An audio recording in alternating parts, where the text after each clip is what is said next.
Hi guys, Teacher Maria here. Today at our School of SAB we are going to learn about watercolor. And some people think it is very complicated and often gets out of control. I will teach you some tips that will make you very confident with watercolor. You will need, of course, pencil and eraser, a brush with a very pointy tip like this. It doesn't matter how long the brush is, but it's very important that the tip is pointy and can make a very thin line. You will need watercolor paint and watercolor palette because this is just pigment. It's called watercolor for a reason. It's a mixture of water and color. You will need a bucket with water and you will need to mix it with this pigment and create the paint on your palette. If you don't have a watercolor palette, you can use a regular plate. With this kind of brush, you can make very thin line, right? And you can make a much thicker line. And you can make line that is thin, thick, thin again. So you can practice a bit just to get the full control of your brush before you start painting. You can see this paper has a lot of texture. It's also very thick and has a lot of glue in it. All other kinds of paper hate water. This one loves it. We'll talk about it later. You will also need a piece of paper towel where you will wipe your brush after you rinse it in water. Now let's talk about the most common mistakes. One, hating your brush, going like this. Your brush will be dead in a few minutes. So you want to treat your brush as a friend and push very lightly, like you're petting a kitten. Next thing, using very dry brush, like you color and there are still white dots there. So no, please make sure that you have enough water and pigment on your brush, like this. And you still want to make sure that you can stay within the outlines. Right? It's very hard if I hold my brush this way. So what I'm gonna do, I'm gonna point the tip of the brush at the line I'm outlining at all times. This way I have full control over the outlines of my painting. Thin areas, paint with the very tip of your brush. Now I have a problem. See, on top there is paint, right? What can I do? Luckily, watercolor paper will let you erase it with the same kind of brush you were using. So see, make sure that your brush is wet and then rub a little bit. Very careful. There you go. I can even erase this part, but I will need more water for this.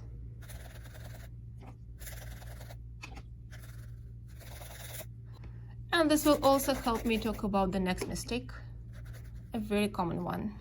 Say I want to paint the background and I do not want to wait. Ta-da! Oh, my background starts running into my bird. Everything becomes blended with everything. And instead of blue sky and yellow bird, I have green something in between. What do I do? Well, I wait until the part that I want not blended with the background dries out. The basic rule, you want to blend, you put two wet brush strokes together. You don't want to blend, wait until one of these colors dries out, then put another one next to it. See what I'm doing now? I'm cleaning. Again, I'm using my brush, not the paper. If I use paper, disaster, right? Dirt. But if I just use a brush, it will be much cleaner. Just don't forget to wipe your brush. Everything is fixable if you know how to do it.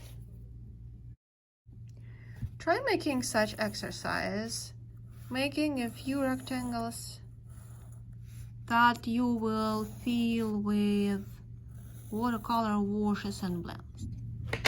And one will be a transition from yellow, orange, red, kind of rolling this drop of water down. I control darkness by amount of pigment. And I'll just make the same color more transparent. If I have some extra water on my brush, I can always wipe it. Now I want to change my water since it's, see, very colorful. And if I start painting something blue, all this red will be added to it. I don't want it. Change your water frequently.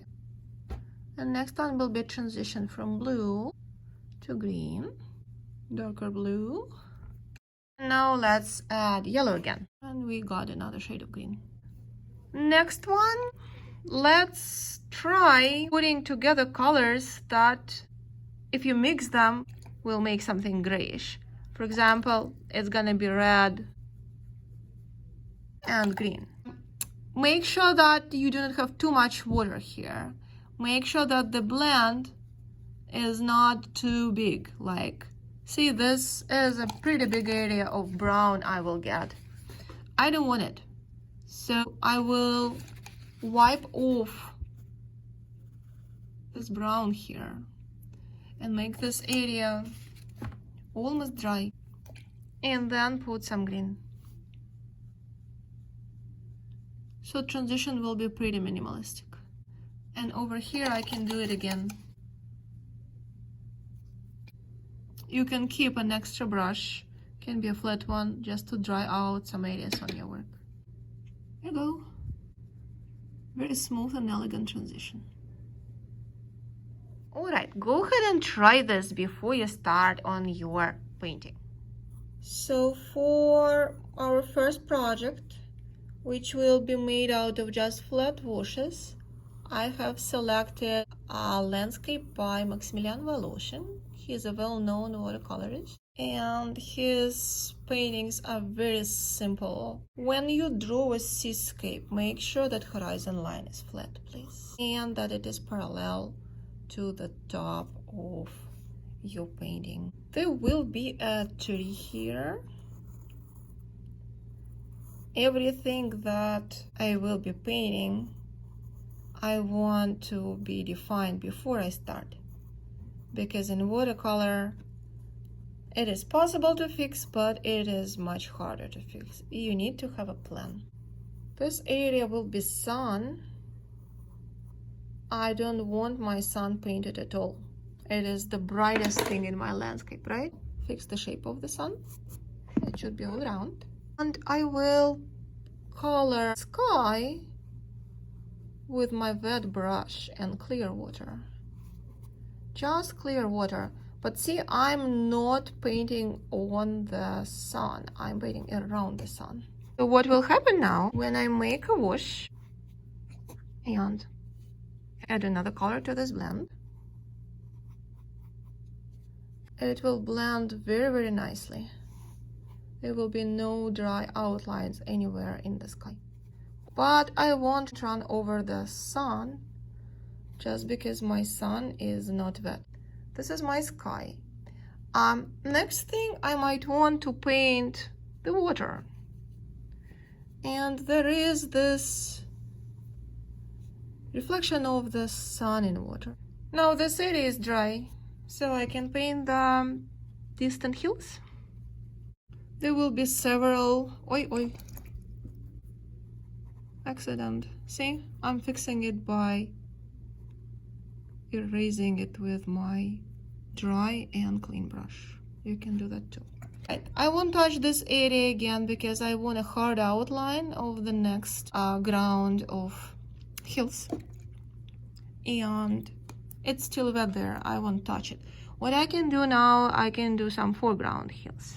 In watercolor, you always work from light to dark because you can add darkness, but you cannot make things light again.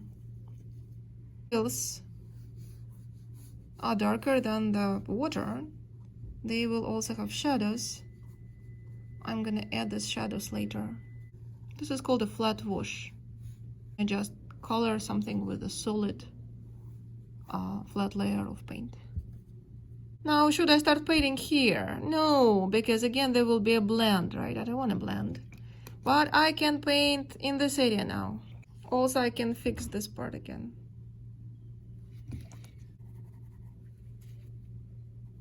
Never use erasers. Erasers will damage paper. Only brushes will do the right job. Always pointing the tip of the brush at the line you want to outline. And I can paint the foreground heels finally.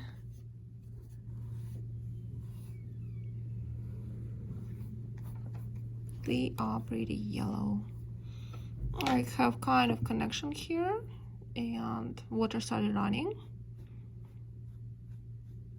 And I'm cleaning it. Now I can the tree.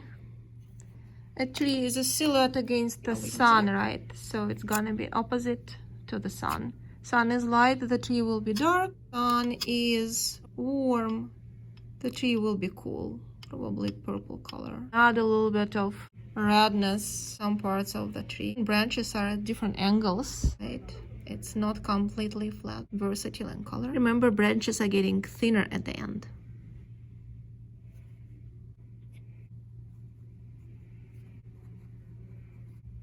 So that little rock is like a tower, probably a lighthouse.